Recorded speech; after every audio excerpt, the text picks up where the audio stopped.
Balaliq davrimni eslashni xohlamayman. Chunki balaliq davrim balalarga xos bo'lmagan kechirimchilar bilan to'lgan. Gerçi yavoylik va logiksizlik bilan to'lgan balaliq davrimni qaytarib kelish qo'limdan kelmasa-mu, ota-onamning jumladan atrofimdagi kishilarning orzu istaklarining men izlangan yashash usuli emasligidan gumonlanish tamoman qo'limdan keladi. Hayotimni oddiylashtirish uchun tirishgan sari uni murakkablashtirib oldim. O'tmishimdan zarlangan sari texmi nachar o'tmishga mubtalo bo'ldim. İnkar qilgan har bir reallik menga jin bo'lib choplashdi. Hayotlik energiyalarimdan mangulik dvigatel yasash xiyollarim barbod bo'ldi. Ardim, charchidim. Ko'zimni ochgan sari ko'rolmadim. Oxiri ko'zimni yumdim. Ko'rganim o'zim bo'lib chiqdi. O'zimning hozirdan iborat bir reallikda yashayotganimni his qildim. Kelgusidan kelgan g'am andisha, o'tmishimdan kelgan pas-pes to'yg'ular g'oyib bo'ldi. O'zimning tafakkuriga muddaga ega bo'lgan ijtimoiy mavjudot ekanligimni to'nib yetdim. Shunda qilib men psixologiyani tanladim. Yo'q. To'g'ri qilib aytganda psixologiya meni tanladi. Kallamdagi nurg'un chigish savollarga javob topildi. Shundaqla nurg'unlagan savollar paydo bo'ldi. Men asta-asta o'zimning kontroliga o'tishga boshladim. To'yiqsiz o'zim o'rgangan psixiki savodlarni texmi ko'p kishilar bilan o'rtoqlashishni to'g'ri topdim. Undaqda darsligimni o'zimga xayr-xo'sh deyish orqali boshlayman. Ali Qurbon.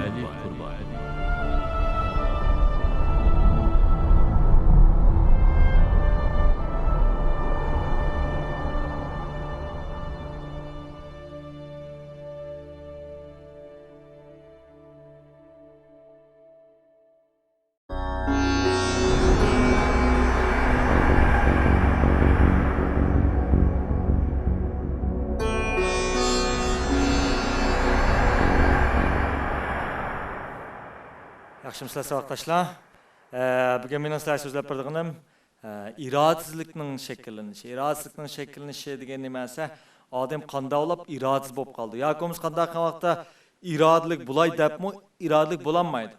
Ham nurg'un o'quvchilar bo'lsin yoki nurg'unlagan jamiyat chiqqanlar bo'lsin, o'zining irodasining og'ir darajada komilligini his qildi.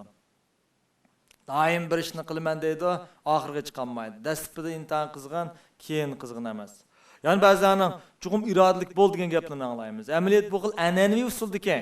Boshqalarning iradalik bol degan gaplarni anglasa, uni irodasiz qilyotdi. Bu qanday gap? Biz buni yili darsimiz orqali buni so'zlaymiz. Shunga bugun mening asos so'zlaydiganim odam irodasiz qilib qo'ydigan nurg'unlagan psixikada mexanizmlar bor. Bu odamlar irodasiz bo'lib qolmaydi. O'zining psixikasi shuningga so'rab bordi. Agar biz bu mexanizmlarni o'rgan vaqtda odam o'zining qilayotgan jarayonlarda ma'lum narsadan ko'ng suygan vaqtda yoki ma'lum narsa qizg'inlik qilmagan yoki uningda bir xil harakatdan kuch qolmagan vaqtda mushkil mexanizmlar orqali balkim u o'zining irodasini mashq qildira olishi mumkin. Albatta iroda mashq qildirish qandaqdir bir eg'iz gap bilan shakllangan narsa bo'lmasdan u mu xuddi muskullarni mashq qildirgandek bir o'gindigan, taraqqiy qildiradigan mundaq bir narsa hisoblanadi. Unda bo'lsa bugungi darsning darsida men xatolik pravsi degan bir uqumni tushundirman. Xatolik pravsi degan nima? Xatolik pravsi deganimiz odam ma'lum bir yaxshi qilgan bo'lsa, yoki yaxshini o'ylagan bo'lsa, u darhol o'zining yaxshi qilganlik uchun yoki yaxshini o'ylaganlik uchun o'ziga bir xatolikka o'tkazishga yo'l qo'yish. Masalan, men sizga bir tajribam deb beray. Shirkatning oldida men o'zimning o'quvchilarga mundaq bir topshiriq berdim. Ya'ni bugun qaytib sizlar kelgusida qildigan yaxshilaringlarni yezib 200 xatlik qilib buni bir maqola yozib kelinglar dedim. Shundan bular atis kelgan vaqtda bir liti bir hodisa yuz berdi. Nima degan vaqtda shu kuni ularning kechki nisbati o'rlab ketdi. Unda biz tasavvur qilaylik. Bolalarning kechki nisbati nima ish o'rlab ketdi? 200 xat. Bu jiq bo'lsa yoki 1 soat yoki yarım soat vaqt oldi. Unda ularning kechki nisbati nima ish o'rlab ketgan? Chunki ular kallasida yaxshi qilganlik, yaxshi qilaman deb o'ylagan nimasi uning bir xushallik tuyg'u paydo qilib qo'ydi. Şuna o bu xuşalıq duyğu üçün hazır o'ziga bir xatolik o'tkazishga bir qatim fursat berib turib oldi. Biz bu nima deymiz? Xatolik pravasi. Nurg'aning dasbida boshlab ishlarni oxirida davomlashtirmasdan hammasi nima degan vaqtda ular eng oxirgi o'zining nishonini unutib qolib, shu qilish jarayonida o'zining yaxshilarini o'ylab bu yaxshi uchun o'zi bir qatim mukofotlaydi yoki o'ziga bir qatim bir huzur berib turib olishi mumkin. Masalan, bir odam 10 kilo uruqlayman dedi. O shu kundan boshlab badan mashq qildi dedi. Bir kun mashq qildi, 2 kun mashq qildi dedi, chidadi. Onunğa tirishdi, irodasi bo'ldi. Ammo bu 2 kun vaqtida o'z mashq qilish maydoniga borgandan keyin, mashq qilgandan keyin u o'zida bir xil faxr his qilinib qoldi. Bu xil faxr uning psixikasini paydo qildisa, o'zini bir qatim mukofotlash. Bu mukofotlash nima bo'lishi mumkinsa, 3-kun u bormas mumkin.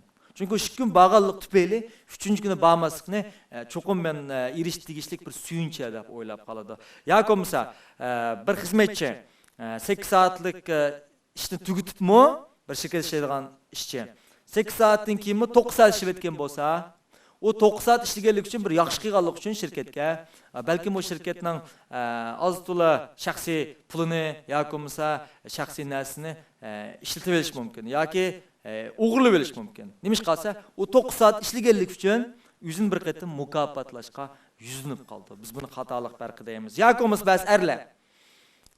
Bir er masalan o'yining barliq chiqimini ko'targan bo'lsa, masalan o'yining nima deb qo'yamiz, qarz puli bo'ladi, o'yining chiqimlarini butunlay er ko'targan bo'lsa, bu erning axloqidan chetnab ketishi, ya'ni nikoh sirtidagi ba'zi ishlar bilan shug'ullanib qilish imkoniyat mumkinchilik kuchli bo'ldi. Chunki bu er o'yining barliq nimasini o'z ustiga olganlik uchun uning bir xil xushallik tuyg'usi, muvaffaqiyat tuyg'usi paydo bo'lib qoladi-da, u darhol ba'zi soat ezib ketishi mumkin. Demek, xatolik pravsi degan nimasi? Xatolik pravsi dal odamlarni eng oxirgi nishoniga bormasdilla, u shu nishonga yetish jarayonidagi ma'lum ushaq-tushak yoki shu bosqichdagi muvaffaqiyatidan huzurlanib, shu muvaffaqiyat uchun o'zini nachar bir yoki ashning nishoniga yetkazishga qarshi tuzadigan ma'lum ish bilan mukofotlab olishni biz nima deb ataymiz? Xatolik pravsi deb ataymiz. Yoki ba'zi o'quvchilar imtihonga tayyorlik qilish uchun qattiq tirishdi. O 4 soat o'rganib o'tdi. 4 soat o'rganganda u bir xil tirishqan tuyg'uga kelib qoldi. Bu tirishqan tuyg'u nimaga da'vat qilish mumkinsa, balkim bu darhol kompyuter o'ynab turish mumkin yoki taloq chiqib to'p o'ynash mumkin. Chunki 4 soat o'rganish qilganlik uchun o tuyg'u uningga bir qatimliq mukofot berib qo'ydi. Asli bu o'quvchining asli maqsadi nimasi? Asli imtihondan yaxshi numar olish yoki bilimli bo'lish. U uni unutib qoldi.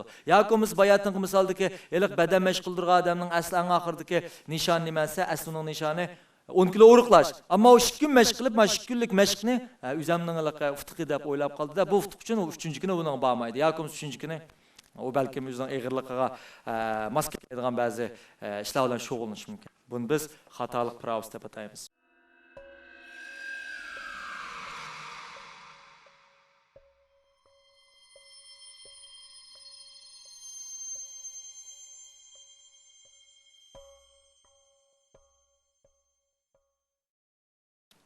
İkincisi, ətinin bugenge prav berişi. Nurg'a odamlarda psixikada tug'malam qanday o'ylaydisa, ətini intayin ko'p vaqt hisoblaydi. Ya'ni ətə bugun qaraganda az deganda 6-7 soat ushiqdek hisoblab oldi. Yoki ətə o intayin bir xil kuchli energiyasi bordek his qilib turib oladi. Yoki ətə hamishlar o'ngishib ketgandek his qiladi. Men o'tganda o'quvchilarga bir sınaq yapadım. O'quvchilarga ət qildigan ishinglarni yezib chiqinglar, chuqum amaliy bo'linglar deb topilab tursammi, %80% o'quvchining yozgan nimasini bir ət bir kunda emas, 3 kun oran urundab bo'lgan narsani biroqla ət qildiganga yozib olgan. Unda so 3 kunda qildigan ishni ət qilaman deganlik uchun bugun nima ish qildisa, bugun o'ziga pravo beradi, bugun asos shartdan qilishlik ishni qilmaydi. Çünkü o ətsi adamın kallasında 3 gün hesap buldu. Bunu o əmli oylayman deysimi, onun minisi, psixikisi təbilə ətini şunda uzun, çoğun göstərib qaldı.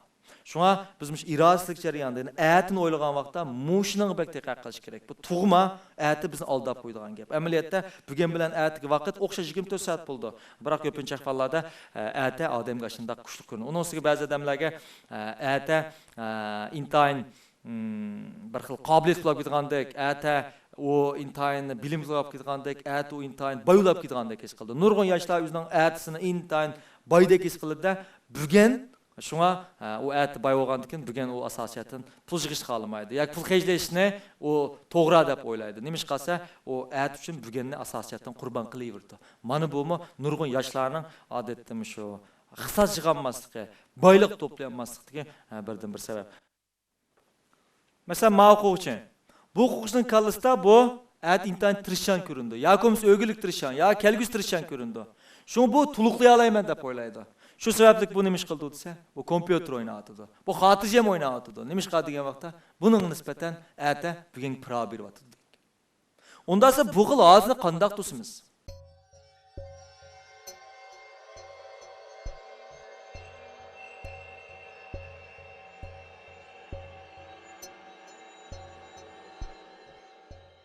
Men nurg'a odamlarning o'zining qilayotgan ishlaridan faxrlanganini ko'raman. Masalan, har qanday ishlardan shug'ullanib faxrlandi. Bu xil faxrlanish tuyg'usi amaliyot nima paydo qilib qo'ydi desa, uningga ikkinchi qatim bir xatolik sodir qilishni uqtirib qo'ydi. Shunga o'tganda bir leksiyasimni ismiga men odamning yaxshi qilishi uningga yaxshi qilishi yaxshi emas deb qo'yib qo'ydim. Nurg'a odamlar buni tushunmadi. Bu yaxshi qilish nima yaxshi emas? Chunki bu yerda bir narsani, chunki biz qilayotgan ma'lum ishimizni yaxshi deb turvasak, bu yaxshi deganligimiz uchun bizda bir xil tuyg'u paydo bo'ldi. Ya'ni bir eskishqa, ya kichikroq bir xatolikqa yo'l qo'yib qo'ygan bo'lamiz. Unda esa bir odamning qilayotgan ishi yaxshi emas, masalan, deb o'ylaylik. Bir odam har kuni etgan qopdi, yoki bo'lmasa intayin tirishdi. Bir balaning tirishqinini misol qilaylik. Uning tirishqinini u bilan bu bir yaxshi qilyapman deb o'ylasa olmaydi. Chunki buni tirishishni yaxshi qilyapman deb o'ylasa, o darhol bu yaxshining o'rnini to'liqlab yutadi. O'zini mukofotlaydi. Nima ishlansa o'ynash orqali. Unda esa bir narsa qiyos qilaylik biz. Zodi bizning asli holatimiz nima? Bir odam qilgan yaxshini mukofotlasa, u chaqda bu nima tushuntirdi desa, asli odam nacharti deganini bildirdi. Amaliyotda bolaning tirishi yaxshi bo'lmasdan as qilishlik ish u. Bir yosh bolaning pul tepishi yoki pul yig'ishi uning qilib ketgan yaxshi bo'lmasdan asli qilishlik ish. Agar u pul tepishni yoki pul yig'ishni yaxshi ish deb o'ylab olsa, u chaqdaning asli holati nima bo'ldi degan vaqtda nachar hisoblanadi. Unda esa odamning ikki nusxasi deganni belgilaylik. Nurg'a odamlar o'zini ma'qul nachar o'ylaydi.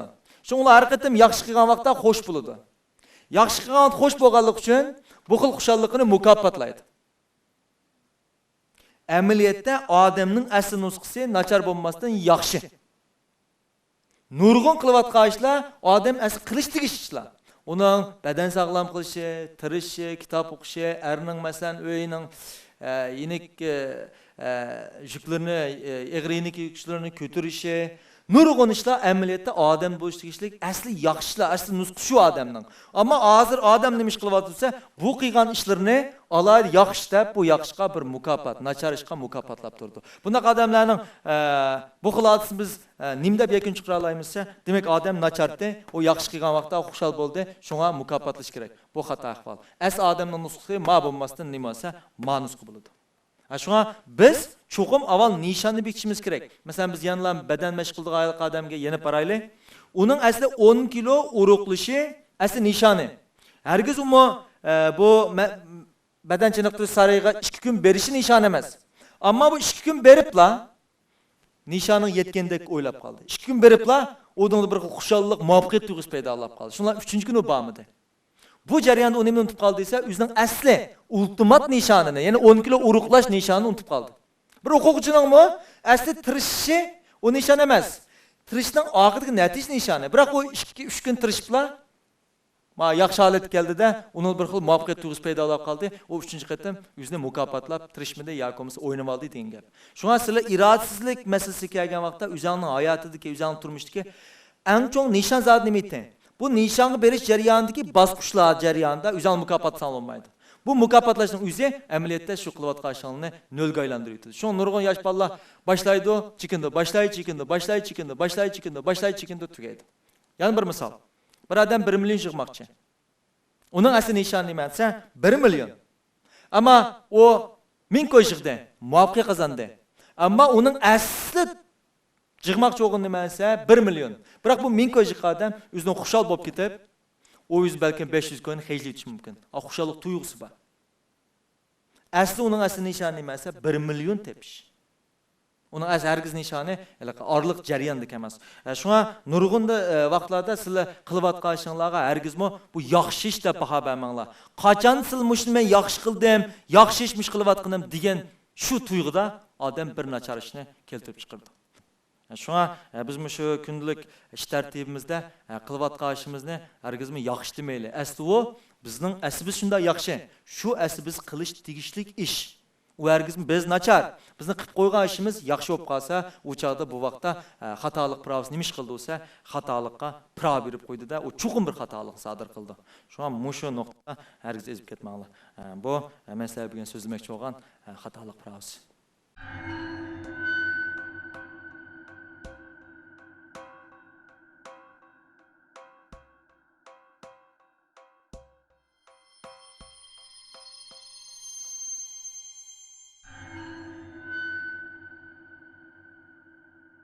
Ondan sonra xatolik pravosi nazariyasida tushunmagan narsa bo'lsa bo'ldi.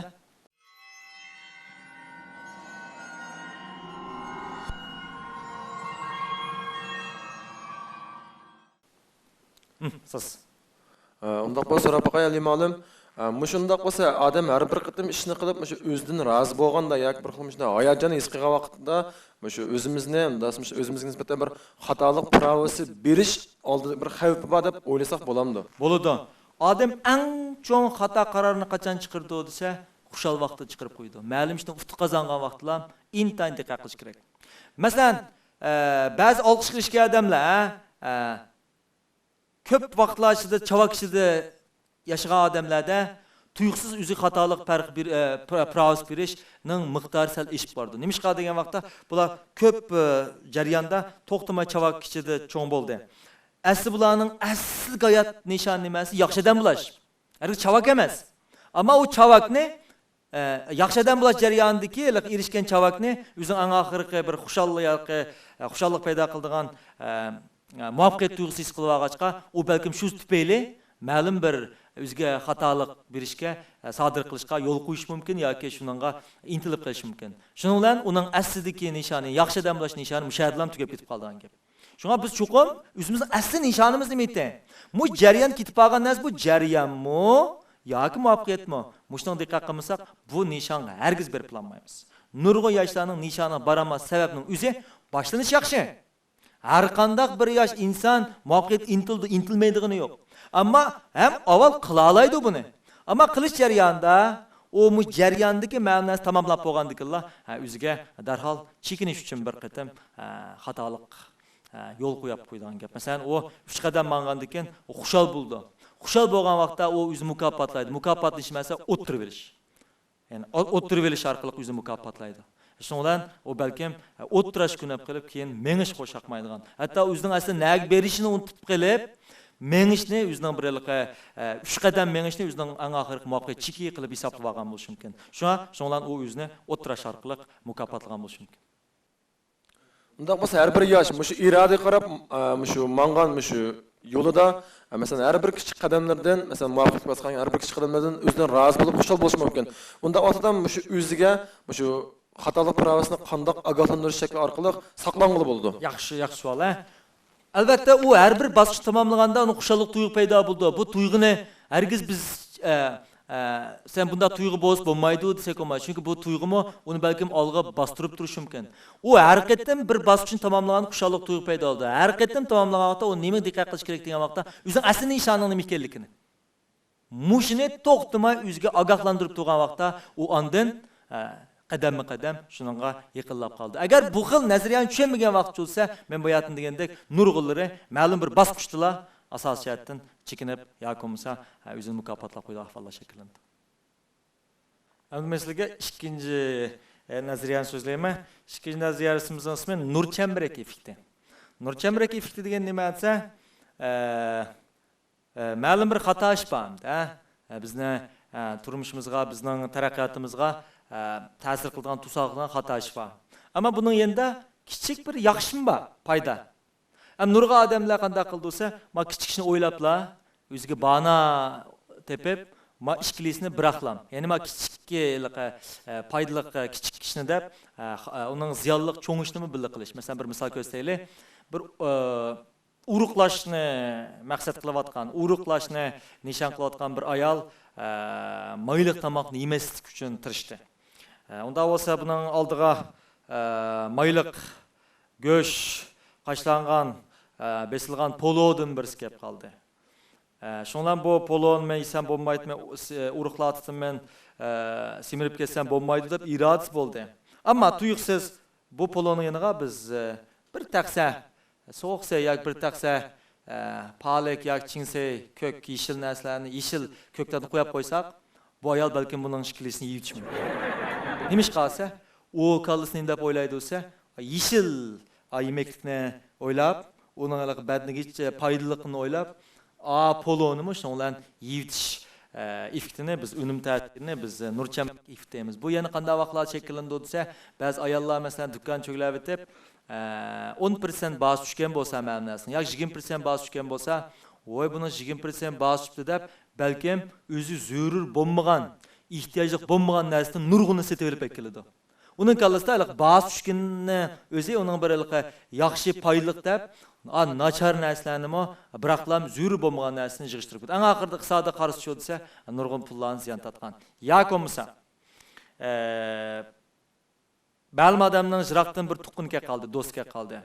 Bu do'stini mehmon qilish tufayli u balkim haddan ziyoda mehmondoshlik qilaman deb balki maroq yoki bo'lmasa tamoq qatorliqlarni birga iste'mol qilish mumkin. Yoki bo'lmasa haddan oshgan holda pul xarjlatish mumkin.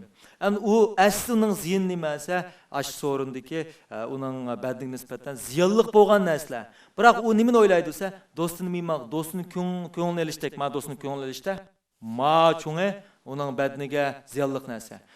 Demak bu ma'ni o'ylab turib, ma'ni iste'mol qiladi. Demek kichik bir yaxshi ish nur chechib, cho'ng bir eskishning yoki yomon odamga ziyonli ishni butunlay nur chambarak bilan to'sib o'tishi mumkin. Shunga biz buni odatda nur chambarak effekti deb ataymiz. Unda esa mening sizlarga so'zlaydigan 3-nazariyam dopaminni tushuntirish. Dopamin tushuntirishdan burun biz Montreal universitetidagi yosh psixolog James Oldning bir psixik tajribasini misol qilay. James Old bir chashqanni tajriba qilgan. Ya'ni chashqanning mingisidagi ma'lum bir yerga elektr do'lqini, ya'ni elektr simni ulash orqali asli chashqanni qo'qatmoqchi. Chunki chashqanning eng qo'rqaydigani elektr do'lqini. Endi odamni hayron qoldirgan nima bo'lgan desa, chashqanga bu elektr do'lqinni bergan vaqtda chashqan o'z elektr do'lqini erishgan yerga to'xtamay o'zini atgan. Asli tajriba qanday bo'lish kerak desa, bu elektr do'lqin kelgan yerdan qechish kerakdi. Ammo amaliy tajribada qanday bo'lib qolgansa, chashqan to'xtamay elektr do'lqin qo'zg'algan yerga o'zini atgan. James Oldning bu tajribasi xato ishlanib, tuyuqsiz mingidagi yan bir rayoni tep qolgan. Ayni vaqtda Jamesning yakuni qanday bo'lgan desa, balkim biz bilib bilmay mushu chashqanning xushalliq tuyg'usi paydo qiladigan ma'lum ya'ni qo'zg'ayotga o'xshaymiz deb bu mingidagi bu rayonga xushalliq rayoni deb qo'yib olgan. Ammo keyin davlat psixolog His, ya'ni Tulane universitetidagi His bu tajribani odam ishlash orqali odamdimi shu mingisining ashirini g'idiqlagan vaqtda bu g'idiqlangan tarafga to'xtamay borganligi yoki shu kunupkini g'idiqlash keltirib chiqarayotgan bu kunupkini to'xtamay besayotganligini hatto holsizlangicha kunupka bosganligini bayqagan. Ammo bu odamni so'rgan, siz mush kunupkini harakatdan bosganda xushal bo'ldingizmi deganda xushal bo'lmagan. Ammo nima ish bossiz desa, xud xushal bo'ldigandek tuyulib ketgan menga degan. Unda bo'lsa, psixologlar bu tajribani taraqqidirib nimani deb chiqdi desa, mingidagi shu rayonni g'idiqlagan vaqtda mingida dopamin deb ataladigan bir neyrotransmitter deganimiz nerva signallarini tushug'ich hormon, xuddi aminokislotasi o'xshab bir tushug'ich hisoblanadi. Ya'ni nervda shakllangan signallarni. Dopamin degan narsani qo'zg'ayib turganligi. Bu dopaminning o'zining asli xushallik paydo qilmaydiganligi, ammo odamga bir xil xushallik erishadiganidek tuyg'u paydo qiladiganligini deb chiqqan. Unda odam badanidagi bu dopamin zodi odam badanida nimada paydo bo'lib qolgan? Chunki bizning badimizga hech qanday bir suyuqlik yoki hech qanday bir a'zoimiz yoki hech qanday bir hujayrimiz ush kelib qolgan emas. Unda dopaminning paydo bo'lishi insonlar uchun nimani zot tushuntirib beradi? Amaliyotda dopaminning paydo bo'lishi odamni harakatlantirib turdi. Uni harakatsiz holatdan harakatlantirib turdi. Dopamin bo'lmasa odam hech qanday harakat qilmaydi. Masalan, dopamin nima ish qildi deganda, tomoqni yesang xushal bo'lsan deb tomoq zo'rlaydi. İşləsən xushal bo'lsan deb ishqi zo'rlaydi. To'y qilsang xushal bo'lsan deb to'y zo'rlaydi. Balıq bo'lsang xushal bo'lsan deb baliq zo'rlaydi. Mashina olsang xushal bo'lsan deb mashina og'izdi. Demak, bu to'xtamay insonga xushallik to'g'risida va'da berish orqali odamni aldirmay nega boshlab bordi bo'lsa, harakatga boshlab bordi. Masalan, kilinikadagi Parkinson kasalini misol qilaylik. Parkinson kasalining alaylik nimasi? Parkinson kasalida hech qanday harakat bo'lmaydi. Shunga Parkinson kasalini davolash uchun doktorlar nima bo'lsa, dopaminni ukol qilib urdi. Ukol qilib bo'lgandan keyin Parkinson kasaliga giribtar bo'lgan odam passivni turvelishdan harakat qilishga qarapmoqda. Agar bu dopaminni butunlay elevetse, masalan chashqandan kallasidan dopaminni butunlay sug'urib elevetgan. Bu chashqan nima bo'lgansa qarab turgan. Irimchik bo'lsa-mi, uning intilish bo'lmagan, ammo irimchik yegan huzurlangan.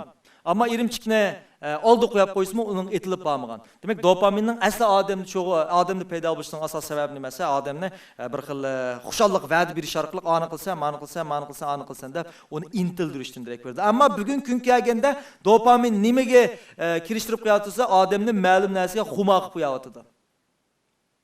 Ya'ni odamga to'xtamay ma'lum narsa orqali xushal bo'lsan deb va'da beryapti. Masalan, shu nurg'a yoshlarning hozir telefon o'ynash. Hozir hamma qarasa 5 ostida telefon o'ynaydi, to'xtamay telefon o'ynaydi. 1 minut telefonni ochmasa yoki bo'lmasa har xil masalan nima deb qo'yimiz qo'ylik, paranglish QQ deymiz yoki bo'lmasa undidar deymiz. Bu xil narsalarni to'xtamay tekshirishga qarab beqishga intiladi. Nima ish qilsa? Chunki dopamin ularning kallasida sen telefonni qarasang xushal bo'lsan deb va'da berdi. Ular o'zining telefonda nimani izlayotganligini bilmaydi, ammo ish qilib telefonni bir qatim izlasa, xushal bo'ldigandek tuyg'u keladi. Balkim bir atal uchir kelib qilishi yoki ma'lum narsani yo'llagan bo'lish ish qilib, ularning kallasida xuddi telefonni olsa xushal bo'ldigandek his qildi. Ammo telefonni ochgan vaqt ko'rgan hech qanday xushallik paydo bo'lmaydi. Bu nereden direkt verdi olsa, dal dopaminning qo'zg'alib ketganlikdan direkt verdi. Dopamin qo'zg'algan vaqtda odam shu ishni to'xtamay qilaverdi. Bu vaqtda u xushallik his qiladi, xushallik his qilmay, faqat xushal bo'lgandek tuyg'u his qildi. Unda qandaq narsalar dopamin shakllantirdi? Bu alqiliq masala. Unda bizning dopaminimiz nima? Sizni iroda qilib yetib qolgan, sizni ma'lum bir pasif harakatga, nachar harakatga mubtilo qilayotgan, xumo qilib yetib qolgan, shuni to'xtamay qilib atgan xatoligini bilib turibmi qilayotganda, mushning o'zimi dopaminni qo'zg'alganlik. Unda dopaminni zot nima qo'zg'aydi? Dopaminni qo'zg'aydigan narsalardan birisi odam bir xil huzur paydo qilib qo'yadigan, masalan, puroq, tattiq puroq, anandan chiroyli narsalar yoki bo'lmasa bir odamning tattiq kulgini yoki bo'lmasa uchirlar. Masalan, boy bo'lasiz, manda qilsangiz, andaq bo'lsiz, mushni iste'mol qilsangiz siz sog'lom bo'lsiz degandek uchirlarning har qandig'i odam badanida dopamin qo'zg'aydi. Bu qo'zg'algan vaqt kishilar qanday qildi bo'lsa, shu narsani olmasa, shu narsani ishlatmasa, beyaram bo'lgandek. Shu narsani ishlatganda odamda kishilar tasvirliksiz o'zini tunib bilinmaydigan, o'zini his qilmagan bir xushallik uyushgandek to'lib ketadi. Shuna masalan bir bola yo'l ketib bordi. Uning bir qiz kulib qo'ygan bo'lsa, uning dopamin qo'zg'aldi degan gap. Bu o'g'ilda to'xtamay shu qizning telefonini so'rash yoki shu qizga gap qilish xushal bo'ldigandek, eng oxirida shu qiz bilan muhabbet to'y qilish xushal bo'ldigandek, ammo u vaqtim xushal bo'lmaydi. Eng oxirida balliq bo'lish xushal bo'ldigandek, eng oxirida va hokazolar. Mushlarning hammasi nimani qo'zg'aydi? Dopamin. Masalan, sizlar qimmat baliq do'konga kirsanglar, ba'zi do'konlarning xushpuroq puraydiganini his qilsizlar. Bu puroqlarning hammasi nima paydo qildi bo'lsa, kallada bir xil men bayatim degandek dopaminni qo'zg'aydi. Bu qo'zg'algandan keyinlar siz osh narsani olsam xo'sh bo'ldiga o'xshayman, mushni olmasam bo'lmaydi ekan degandek bir tuyg'u paydo bo'lib qoldi. Shunga bundaq tanlov do'kon kirgan chuqum buni itib olib aqlalatdi. Anondan keyin basin so'msanglar, darhol dopamin qo'zg'alganda buningga qarshi chiqmoq intayin qiyin bo'ldi. Shunga esinli bo'lsin.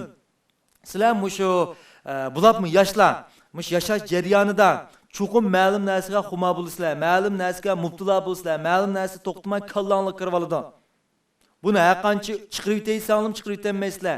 O'zingizga qanday tuyg'u paydo bo'lsa, xuddi ashning erishsanglar xushal bo'lgandek his qilsizlar. Ammo bir narsani eson tutinglar. Dopaminning qo'zg'alishi hargiz odam xushallik bermaydi. Faqat xushallik berdigandek tuyuldi. Bu mundaqchini ozdirish hisoblandi. Masalan, Riyen, yosh psixolog Riyen buning rasmini ma'qul yozgan. Ya'ni buningda bir hidrogen, bir oksigen, bir hidrogen shaklida holat bo'lgan. Anadagi miyada NH2 holatda tasvirlagan. Ana mana tasvirni qarasanglar bir xil ozdug'ichining surtida buni tasvirlab chiqargan. Shunga sizlar mushtasini tushgandan keyin yaxshi o'ylanib, zodi mening dopaminim nimado? Men zodi ma'lum ishqa aslida foydasi yo'q. Nemish bundaq mubtalo bo'lib qolman deb o'ylagan vaqtinglarda andan keyin sizlar o'zingizga mundaq bir savolni qo'yinglar. Men mushni qilsam rost xo'sh bo'lamdim. Masalan, telefonda chuqur bir aqtug'uni keladi. Sizlar savol qo'yinglar. Mush aqtusam rost xo'sh bo'lamdim degan narsani o'tirib qo'yinglar. Shu vaqtda andan keyin bundaq ishlardan tabiiy chekindiq ahvollar shekillanadi. Ba'zi yoshlarning masalan kompyuter uyallari xo'sh masalan kompyuter uyallariga oshqulab qoldi yoki xumavlab qoldi. Bulardan nima shekillandi desa, xud aşağı kirsa xushal bo'ldigandek, ashini o'yinimiz xushal bo'ldigandek, ashini qiyis xushal bo'ldigandek, bu bir tuyg'u bo'ladi. Shunga bu odamda tabiiy yetilgan, men bayatdan dedim-ku, odamning hayot qilish uchun, harakat uchun asli yetilgan narsa. Biroq bugun kun kelganda bu dopamin bizning nurg'un ishlarga, bizning xumoq, quyosh holatini shakllantirib qo'yadi.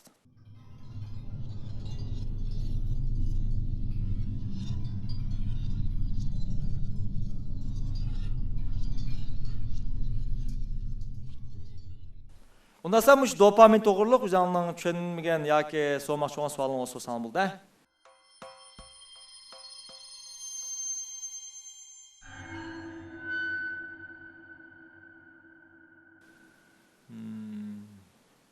Siz Yaxshimisiz Alimalim? Boy dedingiz bu dopamin degan bu narsa masalan odamning shu salbiy jihatdagi roli bek ortib ketib qolgan tarafdan so'zladingiz.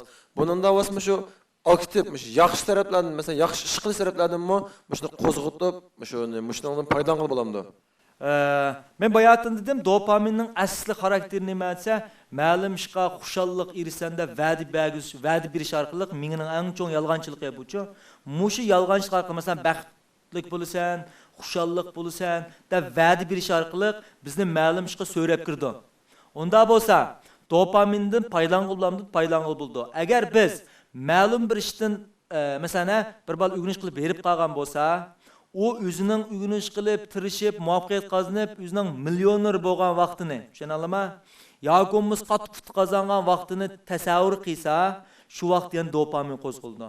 Buni aktiv ishlasin bo'ldi. Ya'ni ba'zi bizlarga nishonimizga qarab ketib qolganda, erib qolgan vaqtlarimizda o'zimizning shu nishonga erishmoqchi bo'lgan vaqtga erishgan vaqtimizni tasavvur qilib bersak, masalan, tortish kuchining qonuni tumshugan. O'zimizning erishgan vaqtlarini shu ishni qazib bo'lgandan keyin tasavvur qilsakmi, dopamin qo'zg'alib turdi. Bu dopamin anakin harakatni, yana odamning harakati. Odam tan jihatini hargiz erib ketmaydi. Odamning tan jihatini erib ketishi asosiyatdan ko'rilmaydi. Bu nima densa ro'yatdan ardigan gap. Mushunda vaqtda dopamindan foydalanish orqali o'zini shu harakatni davomlashtirishga foydalansa bo'ldi. Unda sizlarga 4-qatim so'zlaydiganim kinoylik qanqish. Kinoylik qanqish degan nima deganda, siz kallingizda ma'lum bir sizni azoblaydigan yoki sizni unutishga orzu qiladigan ma'lum narsani chiqirib degan siri u yana kuchlanib qaytib keldi. Mana shu qanda qancha unutishga uringan siri shuncha kallingizdan chiqetmaydi. Biz bu xil hodisani kinoylik qanqish deymiz. Kinoylik qanqishni masalan men bir misol olib beray. Masalan mening dadamning ismi Qurban. Sizlar hozir dadamning ismini Qurban ekanligini bildinglar. Unda bo'lsa sizlar mening dadamning ismini unutishga urinib qo'yganlar. Unutib ketinglar hozir. Siz unutib ketdingizmi? Unutib ketdingiz, cho'g'im unutib ketdingiz olmaydi. Unutdingizmi? Shunga o'xshash, qancha qatim mening dadamning ismini unutishga uringan siri, dadamning ismi kallamni shuncha qatim aslinib ma'lum. Masalan, unutib ketay. Nimani unutdim? Qurban. Aslida. Unutib ketay. Nimani unutdim? Qurban. Demak, bundaq passivli unutishga tirishgan har qanday narsa, har bir qatim unutishga uringanda bir qatim kuchayib keladi. Biz bu nima deymizsa, kinoylik qanqish deymiz. yoki bo'lmasa bir yigit bir qizni yaxshi ko'ra qoldi. Bu qiz uning talabini rad qildi. Shundan bu bola u qizni unutish uringansiri bu bolaning qizga bo'lgan muhabbet kuchayib ketadi. Yoki 2 yosh to'y qilmoqchi bo'ldi. Ota-onalar uning qo'shilmadi. Qancha qo'shilmagan-siri bularning irodasi shuncha kuchayib ketadi. Biz buni kinoyalik qanqishlaymiz. Ya'ni bu xil muhabbet qancha cheklangan-siri kuchayib ketadi. Biz buni Romeo Julieta unumi yoki effektli deb atab qo'yamiz.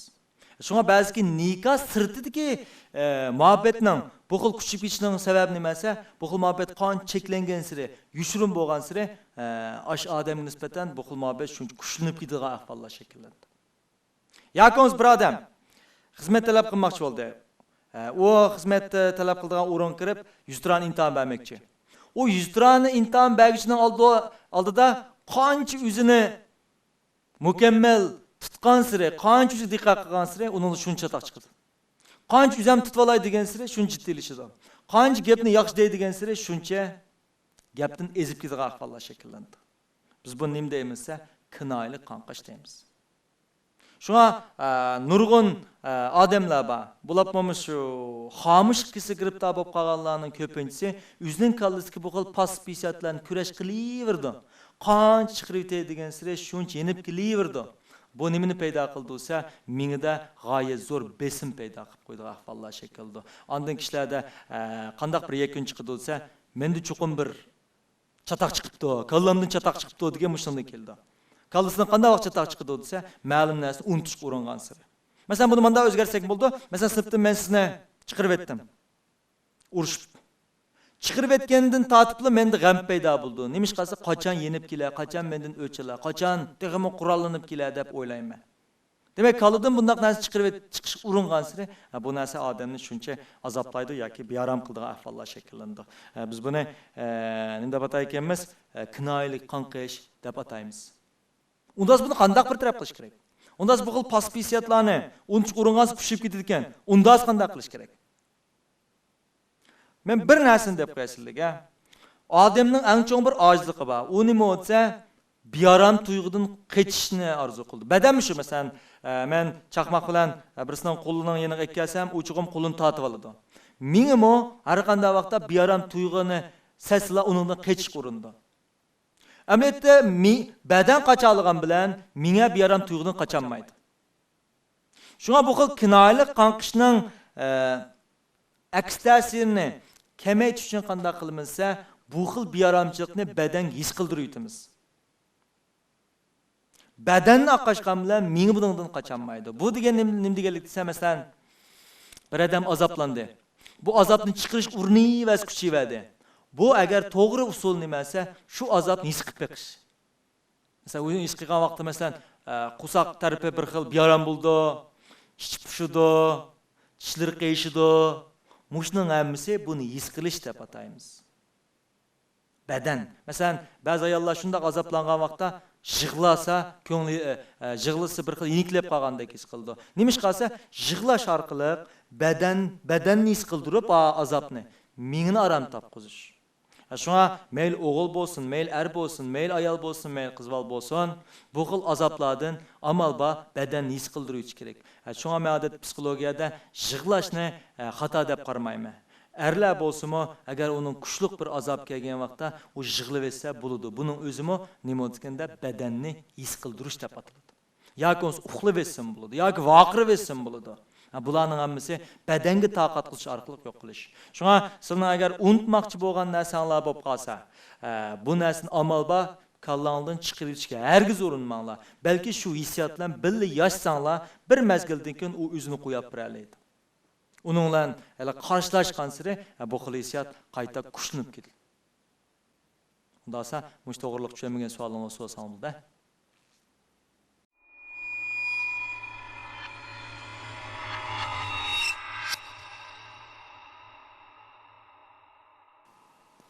Siz. Undaq o so'rab baqsam ma'lum, men shu Robert Kleinninki Yaproqsiz attirgul degan asarda mundaq bir jumla uchratgan, unutish uchun aslash deb. Men bu vaqt shu vaqtning o'zida tushunamaganman bu cümleni. Şoň hazırmış dersiňiz anlagandyk oýlap galdım. Adam muşu ma'lum bir azapny ýa-ki özü kelgen bir kilişmezlikni diýeli we azap diýeli. Muşunu unutuşyş üçin adam bäzi muwafaq derejede şunu eslep duruşyň özümi bunu unutuşyň nisbeten azrak ilgirletip bola alamdy. To'g'ri. Buning ilmiy asosi bor gap. Biz bayatın degandek, uni qancha unutmayman degan sir eslaydi. Unda esa haqiqiy unutishni qanday qilish kerak desa, qasdan eslab turib bilish kerak. Burun o'tgan. Agar uning kallasiga xushal o'tgan kunlari yoki azoblagan vaqtlari, qanday xiyollar, qanday aslimlar bo'lsa, mushni qasdan eslab bergan siri, buning unumi bo'lgan siri tuvallaydigan. Bu dal aksi bo'ldi. Shunga sizning bu deginingizning bugungi darsimiz uchun bevosita munosabati bor. Ya'ni kinoyali qanqashni o'ng'ishlash uchun bayatdan nima dedik-sa, badanni ish qildirish dedik. Bu nima bo'lsa, osh aslimalarni eslab turibasimi, bag'an siri qo'yib turdi. Qancha eslamaydigan siri buning odamga bo'lgan ta'siri shuncha kuchli bo'ldi.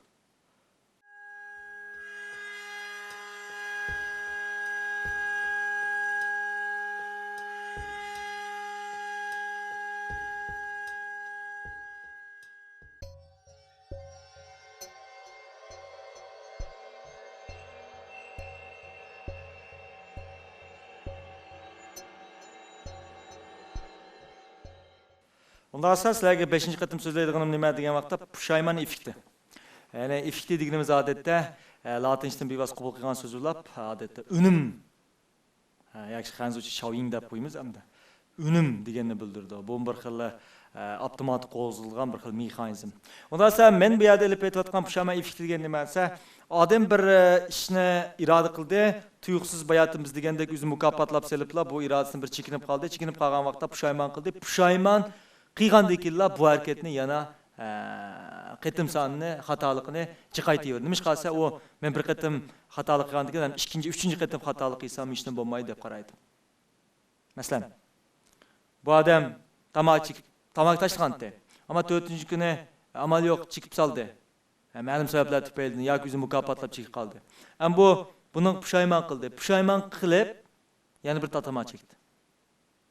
Hem bunun tunç hatalık nimesi şu bir qitim çıkıp qağını. Qağalır çolsa onun nispeten hatalık tuyulmaydı hangi. Şunu adamның birinci hatalıkını çoğum eğer qıp qağan bolsa, onu çoğum yüzü keçirüç gerek. Onu keçirvetmegenden killam nemi şeklinde olsa bu hareketini qılıverdiği şeklinde.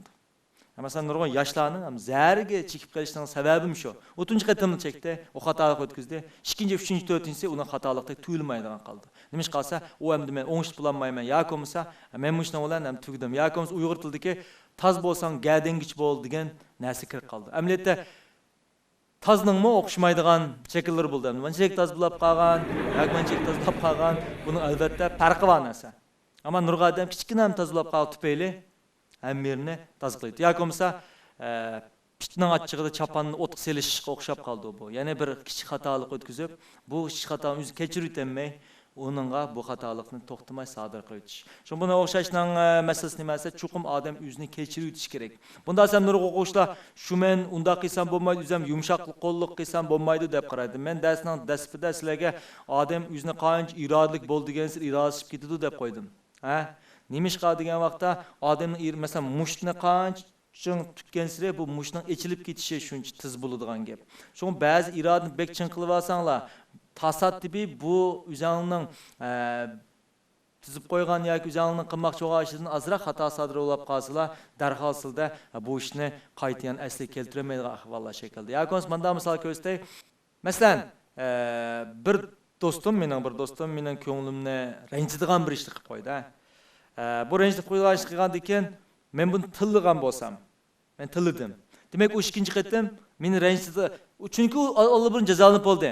Uning ustidagi bir xil besim yengillab bo'ldi. Chunki men tillab etganligim uchun.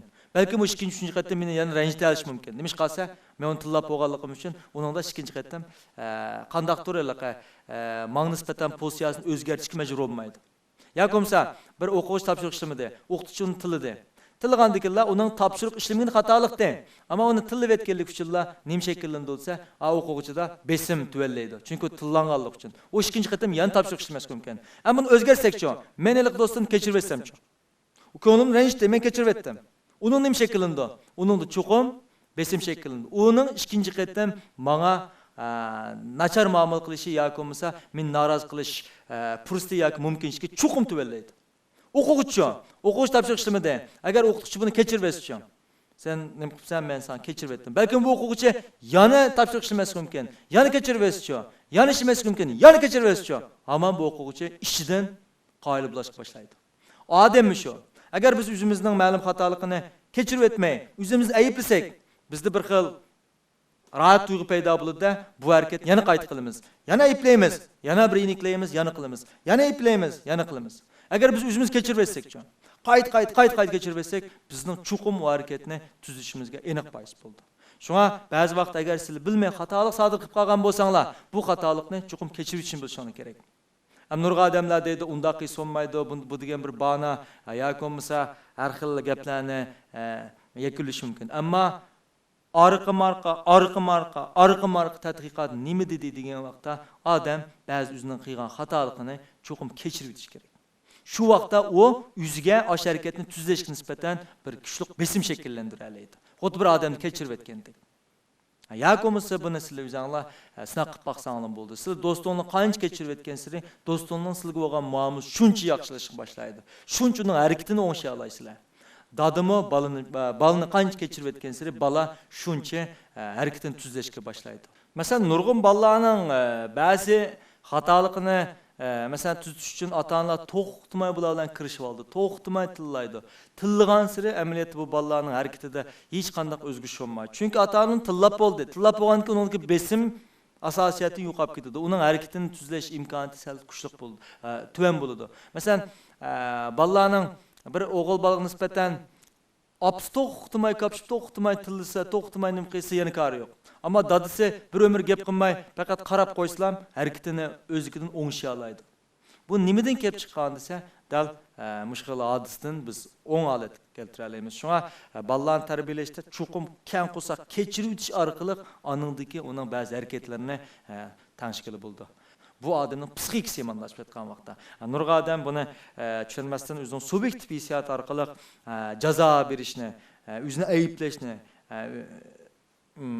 tanlab turib oladi. Shunga o'xshamasin. Matamak chekmay bir chekib xato sodir qildi, o'zini aybladi, ayblab yana bir tatamak chekib oldi. Buningdan bu harakatni tuzlay olamdi, tuzlayolmaydi qangi. Shunga biz ba'zi o'zimizga bek qattiq qo'l bo'lib ketib qolgan vaqtda, o chaqda biz o'zimizning harakatini tuzlashga nisbatan bir qadar qiyin to'xtaydi.